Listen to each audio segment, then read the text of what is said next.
Here's the infamous July, August 1996 American Poetry Review.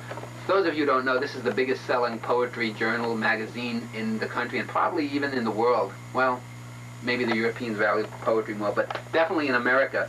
And it's basically the People magazine of poetry. You know, poetry, you know, here's the poetry, most of it's doggerel. And here is the pull-out section from this issue.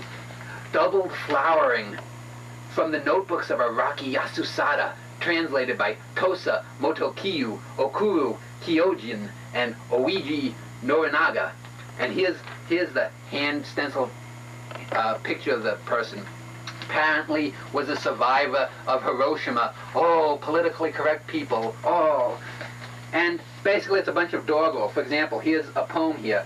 Iris, moon, sheath, scuba divers, chrysanthemums, also, deer, inlets, dream, oars, this, earth, and onward. And I remember when this came out, I said, you know, this guy is terrible. If this is what this person wrote, I mean, it's just because you know, he supposedly suffered this indignity of Hiroshima.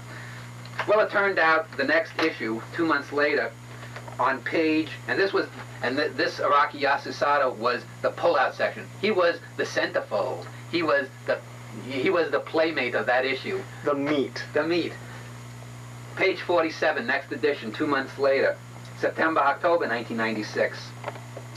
To our readers, we regret the publication of Double Flowering from the notebooks of Araki Yasusada in our July-August issue. Neither Araki Yasusada nor the three names identified as translators are actual persons. The facts in the note introducing Araki Yasusada, as well as the portrait of Yasusada, are a hoax. All the materials came to us from Kent Johnson of Highland Community College in Freeport, Illinois, an actual person who represented himself as the close friend of the ill and incapacitated chief translator. Kent Johnson has admitted the above ruse and has claimed that the materials were written by an American poet whose name he refuses to reveal. Still, other persons may be involved, as the hoax was carried out with the aid of a post office box in Sebastopol, California, and an address in Tokyo, and an address in London, and a disconnected phone number in Springfield, Illinois, the editors of American Poetry Review.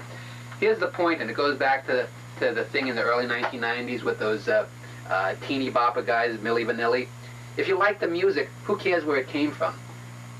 If this was good poetry, if the poetry here was good, what that should have said was, well, apparently we were suckered in.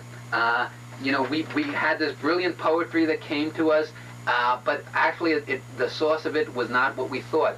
Well, the very fact that they felt the need to publish on page 47 a retraction of the thing of publishing this says that the only criterion that mattered was that he suffered. There was no artistic judgment. And anyone who's ever read the American Poetry Review, and I've submitted a handful of times, and I've submitted poems that I'll tell you are flat-out great poems that are going to be read long after this goes to dust. The point is, there was no artistic, no poetic criterion applied to that poetry. It was published simply because of who it was, and that's wrong. It's wrong 50 years ago when dead white males only published dead white males. It's wrong when PC elitists, politically correct elitists, will only publish politically correct poetry for that. This is wrong. You know, I'm not someone who's oblivious to the political realities, and it's good to try to get people that you know who are good to you know, get greater recognition from their work. You know, I had organized that Stone Arch event. This helped you, Dylan, get this TV show. Vice versa. Hopefully someone might recognize my work, or it might get a little more publicity, or someone else, some of these young poets maybe might benefit by it. That's fine, but there has to be a standard. You should not be afraid to say, no, this is not good.